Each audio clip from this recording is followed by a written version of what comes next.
எதுவரை வாழ்க்கை அழைக்கிறதோ அதுவரை நாமும் சென்றிடுவோம். விடை பெறும் நேரம் வரும்போதும் சிரிப்பினில் நன்றி சொல்லிடுவோம்.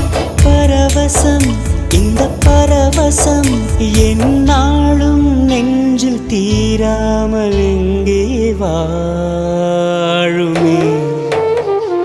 கடவுள் தந்த அழகிய வாழ்வு